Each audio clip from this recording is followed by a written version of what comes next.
Hi, everyone. I'm Rick Steinberg. This is Dr. Prasad Balkundi. We're here for 52 weeks of leadership. I believe we are in week 41 of the second year of 52 weeks of leadership, which actually totals to 93 weeks of 52 weeks of leadership. Wow. It's pretty amazing, isn't it? What I'd like to do is ask Dr. Balkundi to kind of introduce himself, a little bit about his background, and I'll talk about mine. Then we're going to move into the topic, which is basically this month's theme is leadership alignment. So, Hi, I'm Prasad Balkundi. I'm an associate professor here in the School of Management, and I study social networks. And with that, Dr. Steinberg, please. Thank you. Rick Steinberg. I'm executive in residence in leadership in the School of Management, primarily working with the Center for Leadership and Organizational Effectiveness. I was actually in the corporate world for 35 years and retired from there. I've been here almost 7 years and primarily doing leadership coaching and strategic planning facilitation and having a great time. So our topic for this month, again, is leadership alignment, kind of getting employees on board with leaders on the same page as far as vision and mission, et cetera. What does the research talk about?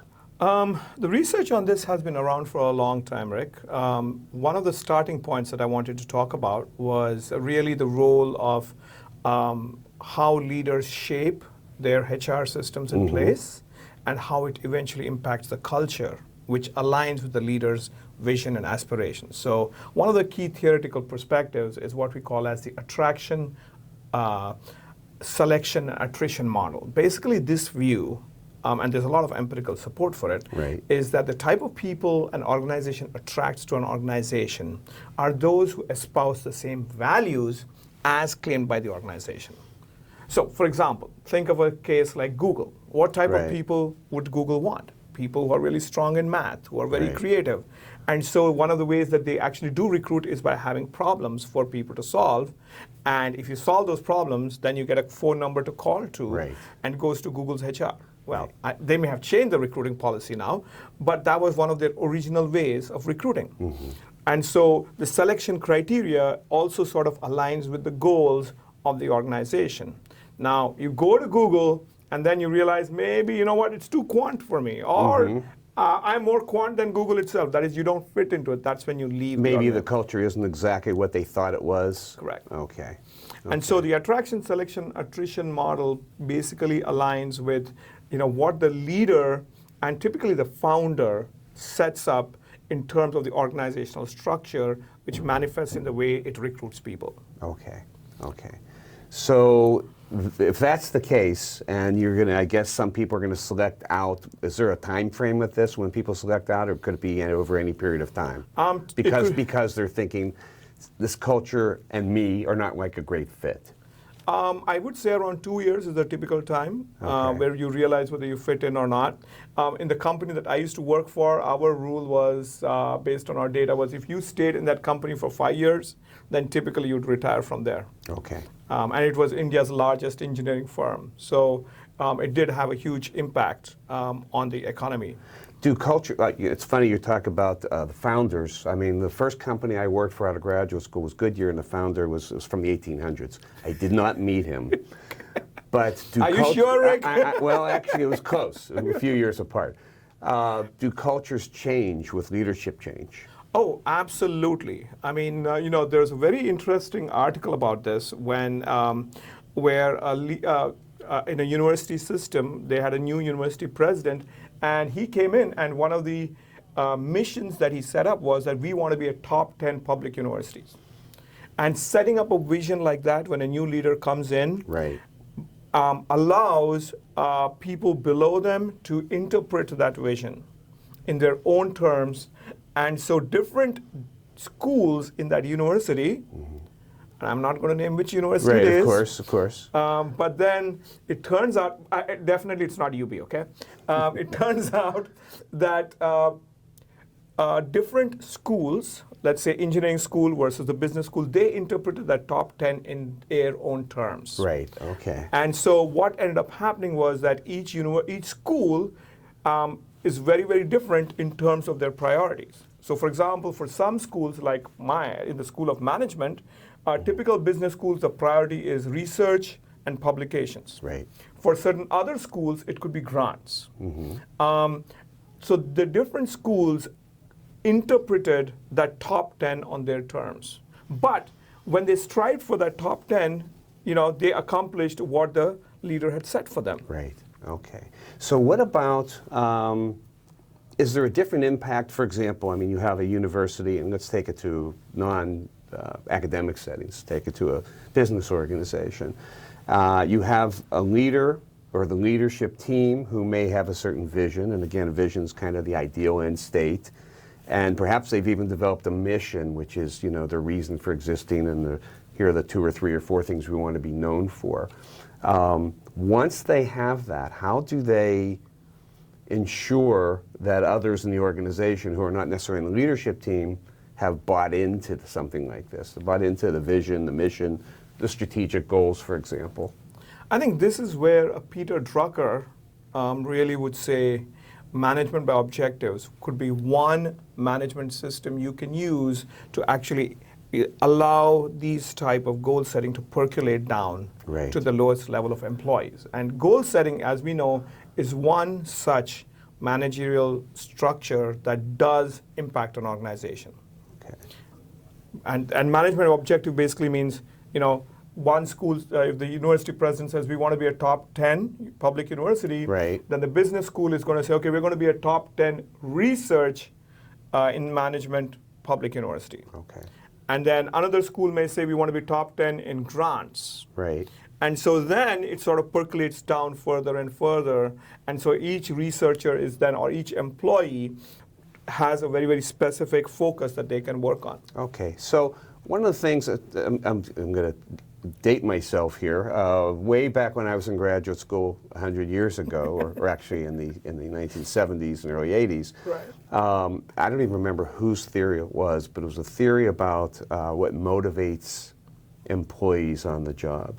And there are 5 factors, and I'm going to get to the last one, but variety in the job, task identity, autonomy, feedback on the job, and the last one, which is what I want to talk about, is task significance. I would think, correct me if I'm wrong, that the task significance piece means that it's something that's they're doing something that's meaningful for the organization, maybe for beyond the organization. Right. How does that fit into in any way buy-in, how an employee buys into an organization? Oh, I mean, I think that's a very, very novel way of thinking about it, Rick. So this is called the job characteristic model. Right. Developed by Oldham and Hackman. And if you want to look at how you can actually motivate an employee, it's on these 5 dimensions. Right. So think of an employee who is working at a fast food joint just flipping a burger. There's no skill variety there. So they're going to get bored. That's one of the reasons why fast food centers tend to have a huge employee turnover. But having said that, take a job like a call center management, Right. where they're doing the same thing, but a company like Zappos addresses the issue of task significance, where they say your job is to keep your customer happy.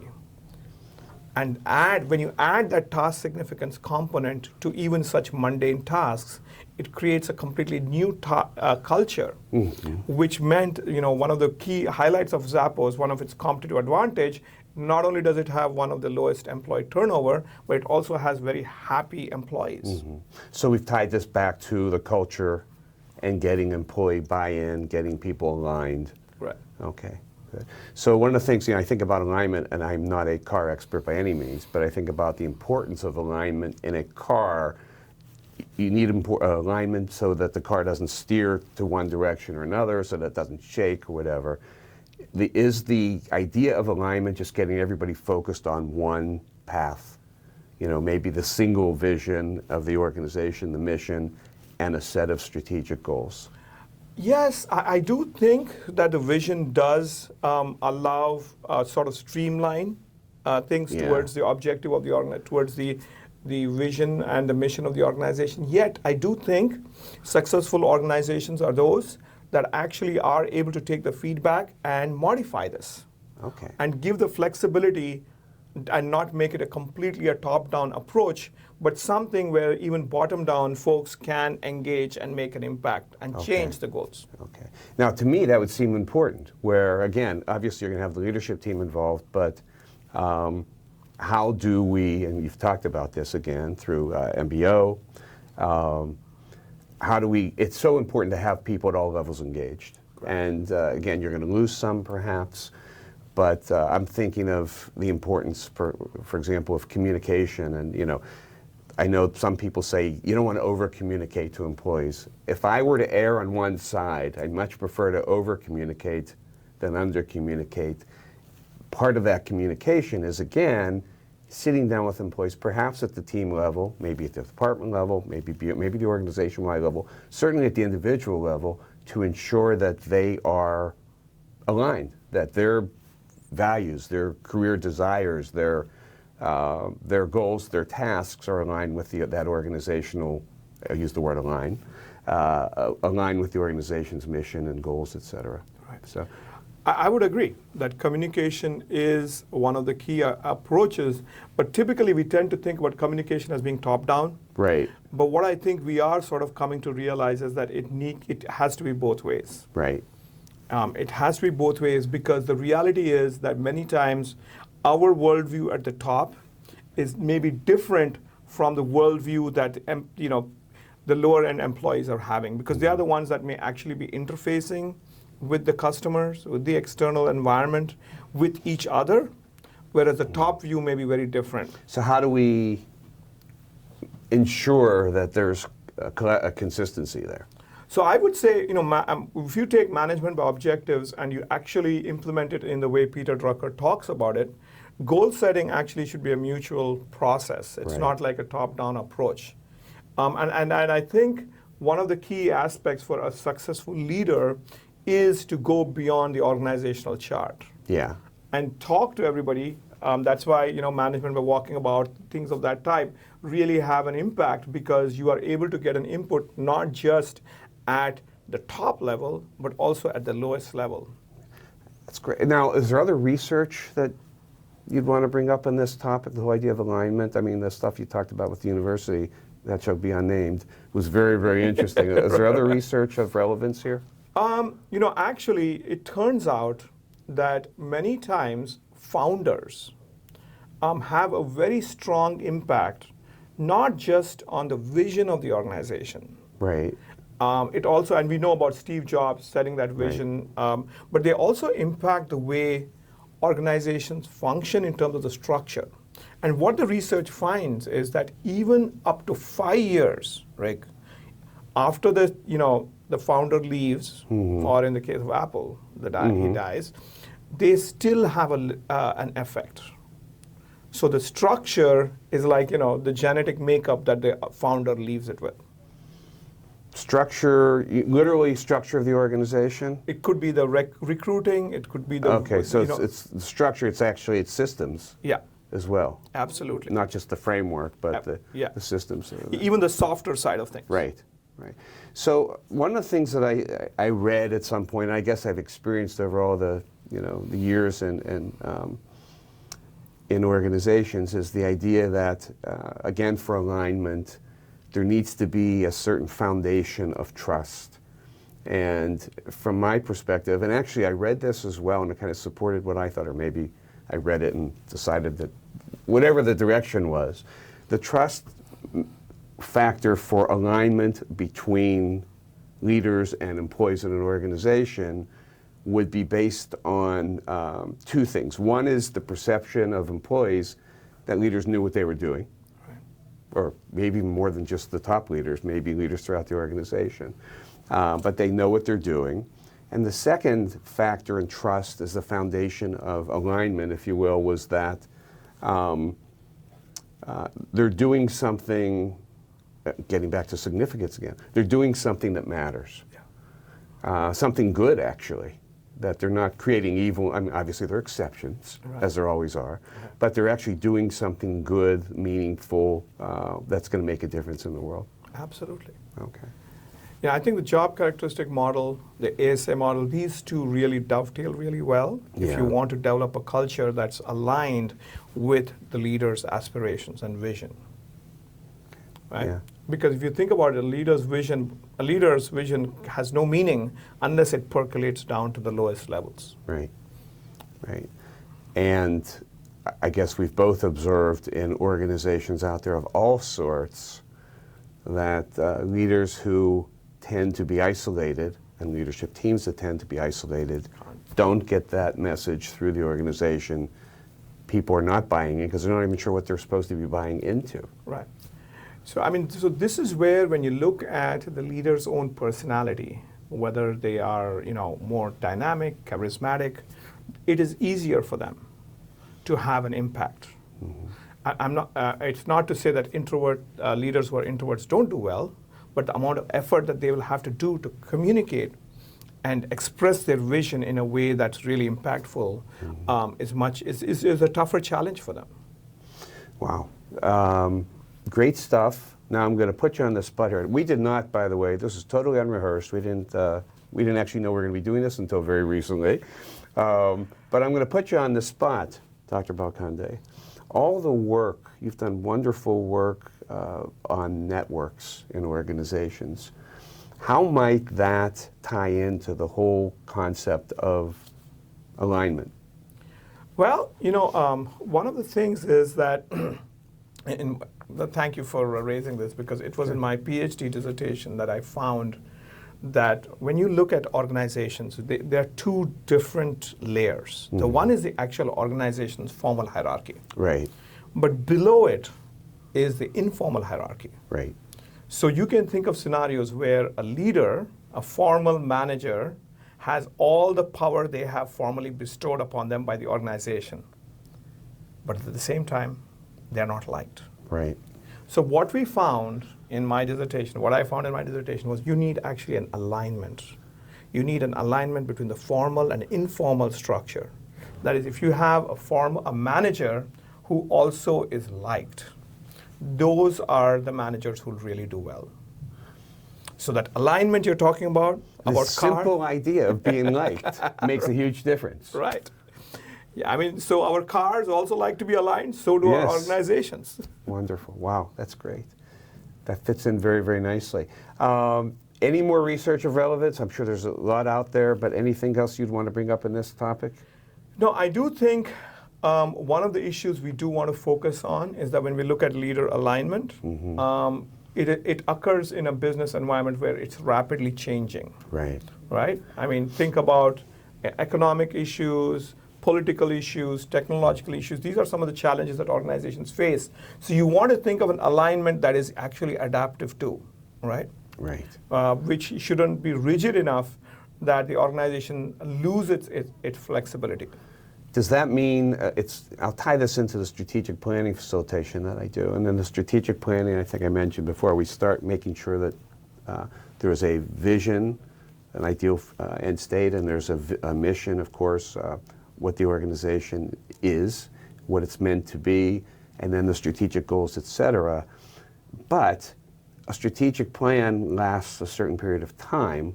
Things change, situations change, as we know in the world today especially. Things are changing all the time. I would think that you're going to need an alignment checkup every so often. Right. As you do with checking a redoing, or at least looking or examining a strategic plan every so often, see what adjustments need to be made along the way. Absolutely. I think if you're able to hit that sweet spot, then this is a name of a very famous book. You can make an elephant dance. And I'm trying to remember who that is by. It was the CEO of IBM. Oh, okay. Okay.